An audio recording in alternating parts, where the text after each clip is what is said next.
तबलीग की बात हो रही थी तो वो जहन में आया कि जो इंटरनेट ब्लॉग्स जो हम यूज़ करते हैं, अब यूट्यूब हो गया, फेसबुक और ट्विटर, तो इसमें हम इनको क्या यूज़ कर सकते हैं अपने पैगाम को पहुंचाने के लिए? यह है कि फेसबुक के लिए अल इस्लाम पे है प्रोविजन, वहाँ से करो तबलीग, ठीक है। अपनी बना के फिर या तो सिर्फ तबलीग के लिए इस्तेमाल करनी है, या फिर खुदा अहमदिया बनाए और सिर्फ तबलीग के लिए इस्तेमाल हो। ये नहीं उसके बाद उस फेसबुक को अपने पर्सनल इस्तेमाल के लिए ले आओ और दोस्तियाँ पैदा करने लगे जो इधर उधर दाएं बाएं गलत किस्म के लोगों से, लड़कियों से, ठीक है। सिर्फ तबलीग के लिए इस्तेमाल हो तो, और फिर जमाती तौर पे कंट्रोल्ड हो, फिर तो ठीक है।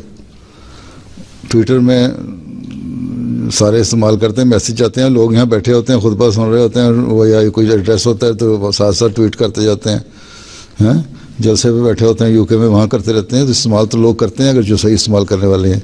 मैंने ये रोका था कि गलत इस्तेमाल इसका नहीं होना चाहिए, और गलत इस्तेमाल उसूल होता है जब जो होश में हों, खुद आम अच्छी उम्र को पहुँचे हों, मैच्योर हों, वो तो कर सकते हैं। जो नौजवान लड़के अभी टीनेजर हैं या बड़े हो रहे हैं, ये गड़बड़ें पैदा करते हैं, फिर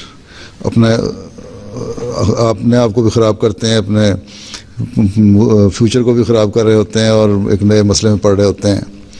इसलिए इससे बचना चाहिए।